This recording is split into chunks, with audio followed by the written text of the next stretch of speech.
Hello, good morning, my dear students. This is Surya, chemistry teacher. Welcome in my channel, Surya Anand Teaching. So let's watch the entire question page number 37. मेरे प्यारे बच्चों, आपका स्वागत है आज के class में। क्लास 12 की क्लास है, केमिस्ट्री का पेपर 1 है ये। सॉल्यूशन चैप्टर हम लोग पढ़ रहे हैं, यूनिट 2 का पेज नंबर 37 का इंटरेस्ट क्वेश्चन बना रहे हैं। सो कैलकुलेट कीजिए मास परसेंटेज बेंजीन का। अगर कार्बन टेट्राक्लोराइड CCl4 का अगर 22 ग्राम बेंजीन है, डिसॉल्व किया जा रहा है 122 ग्राम ऑफ कार्बन टेट्राक्लोराइड में। टोटल मास सॉल्यूशन में कितना निकला? 22 और 122 यानी 144। अब मास परसेंटेज ऑफ बेंजीन 22/144 गुना 100 यानी आपका 15.28%। मास परसेंटेज ऑफ CCl4 122/144 गुना 100 84.72%। ये बहुत आसान था।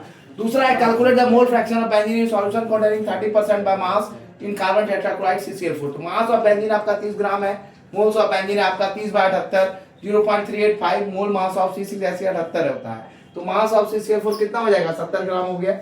अब आपका मोल्स ऑफ CCl4 कितना है? 70/154 यानी 0.454 यानी मोल मास ऑफ CCl4 154 है।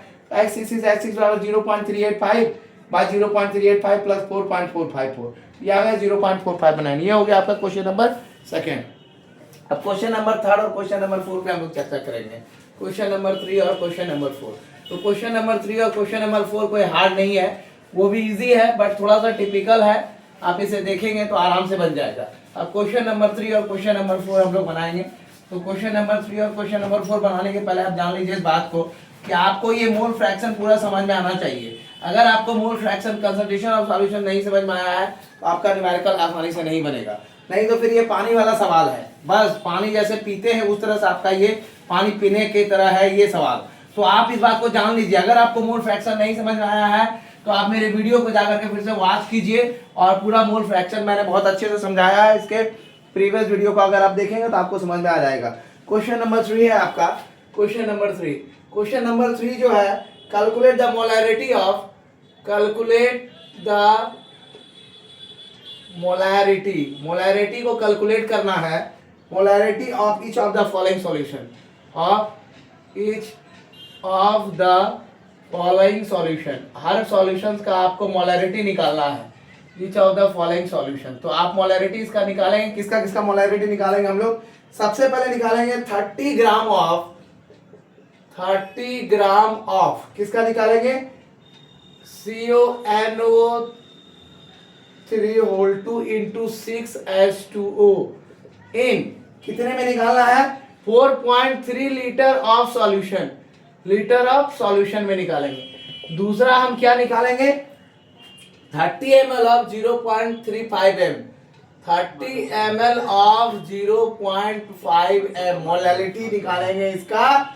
H2SO4 diluted to, sulphuric acid को डाइल्यूट किया जा रहा है, डाइल्यूटेड टू 500 ml, 500 ml में डाइल्यूटेड किया जा रहा है। अब इसका हम सॉल्यूशन बनाएंगे, आप ध्यान से देखिए। तो सबसे पहला मोलर मास ऑफ निकालेंगे, इसका आंसर जो लिखेंगे हम, तो सबसे पहले लिखेंगे molar mass of CONO3 whole 2 into 6H2O, इसी का निकालना है मोलर मास आपको। तो मोलर मास आप निकाल लीजिए, ये हम A नंबर बता रहे हैं तो आप जान लीजिए इसका मोलर मास निकालिए। तो आप तो कितना हो गया? 58.93, ठीक है। 58.93 प्लस 2 गुना 14 प्लस 6 प्लस 2 गुना 14 प्लस 6 प्लस 6 गुना 16 प्लस 6 गुना 16 प्लस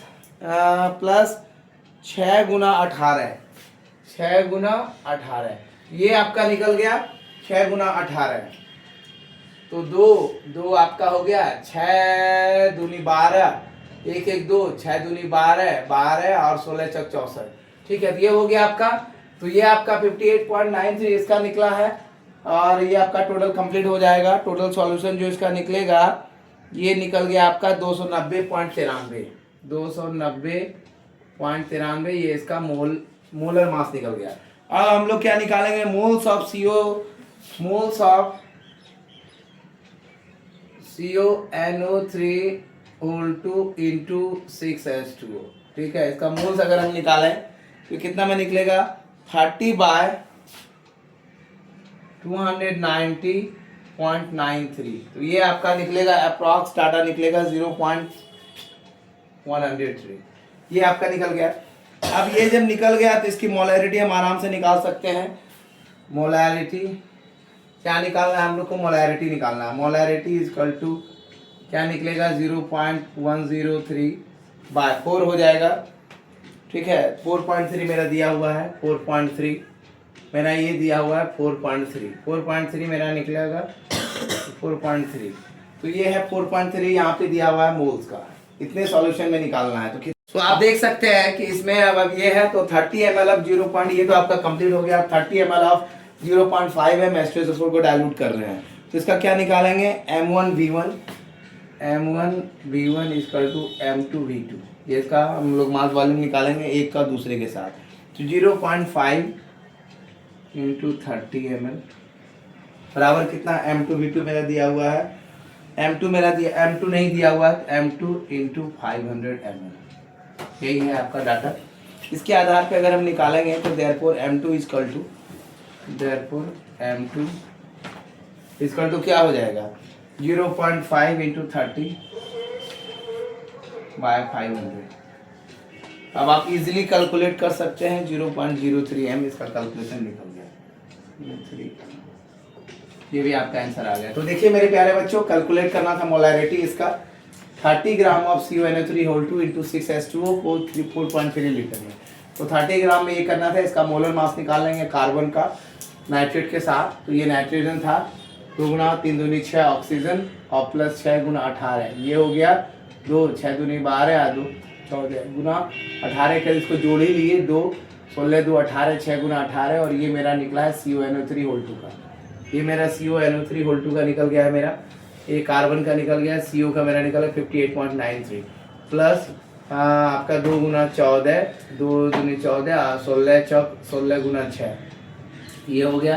तो ये मेरा जोड़ जाड़ करके निकाल लेंगे। उसके बाद आपका ये कैलकुलेशन आ गया 290.3।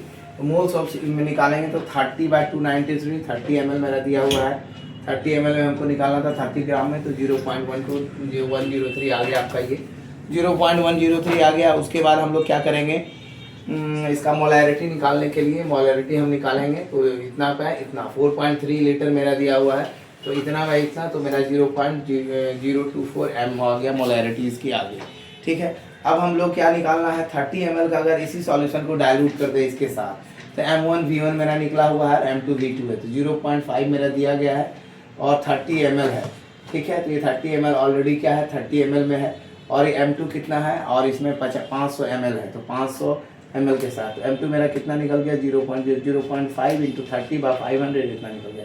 ये थी आपकी आज की क्लास। 2 क्वेश्चन इसमें लेफ्ट आउट हो रहा है, हम लोग कल इसको डिस्कस करेंगे। Thank you for watching. This is Suryan chemistry teacher. Welcome channel Suryan teaching, and give more views, like and share to the student who are aspirant of CBSE 2026 class 12th एग्जामिनेशन। Thank you all of you.